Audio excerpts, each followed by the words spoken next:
Hello' everyone, আশা কৰোঁ সকলোৱে ভালে আছে। বিহু ভালে গ'ল, কিন্তু বেংগলীৰ বিহু আৰু শেষ হোৱাই নাই। মই আজি আকৌ পিঠা বনালোঁ, পুলি পিঠা। সেয়ে মই লং ভিডিঅ' কৰা নাই। মই বুটটো সিদ্ধ কৰি ভাজিলোঁ, ভাজি ৰেডি কৰিলোঁ। এইফালে অইল, চাউলৰ গুড়া গৰম পানীৰে মাখি থোৱা আছিল, থৈ দিলোঁ আগতে। ইমান লং ভিডিঅ' কৰা নাই মই, সেইকাৰণে মই শ্বৰ্ট ভিডিঅ' বনালোঁ আপোনালোকলৈ। ইয়াতে দালিটো ভাজি থৈছোঁ, আটাটো গুড়া কৰি। মই মানে বনাই থাকোঁতে ভিডিঅ'টো ইমান দিগদাৰ হয় মই বনোৱা আৰু অকলে সেয়ে এই দালিটো গৰমে দি পুলি পিঠা বুলি কয়। মই চব গোটেই বস্তু বনাম, কিন্তু খোৱাটোহে মোৰ দিগদাৰ হৈ যায় আকৌ। যিমান দিব পাৰে সিমানে বনাই দিম, কিন্তু মোৰ নাই।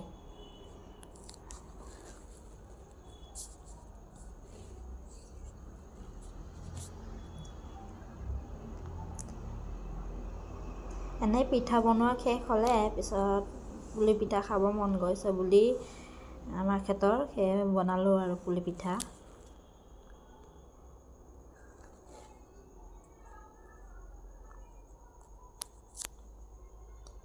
আগতে মুড়িৰ লাড়ু, চিৰা লাড়ু, পাছতে তিলৰ লাড়ু, পাটি চিপ্তা, মালপোৱা,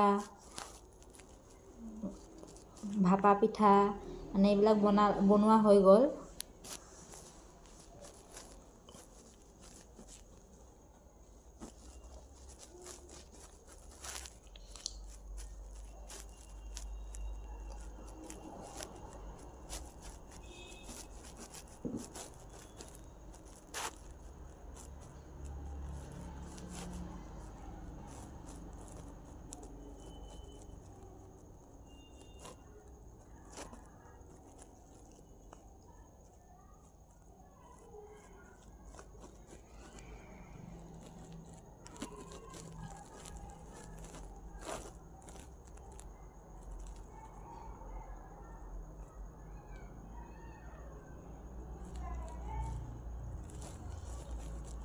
মই আগতে অলপ নাৰিকল আছিল, নাৰিকল ভাজি থোৱা আছিল, সেয়ে এইটো নাৰিকল দি পুলি পিঠা বনালোঁ। তাৰপাছতে বুটৰ দালিৰে বনালোঁ আৰু পুলি পিঠা। নাৰিকলটো মানে অলপেই আছিলে, সেয়ে লৰাৰ কাৰণে অলপ দুটামান হ'ল। ইয়াতে দালিটো ঘৰ হৈ আছে, অলপ বাচিব, সেয়ে ৰাতিলৈ দাল পুৰি বনাই দিম। যিহেতু দাল পুৰি লৰাই বহুত ভাল পায় খাবলৈ।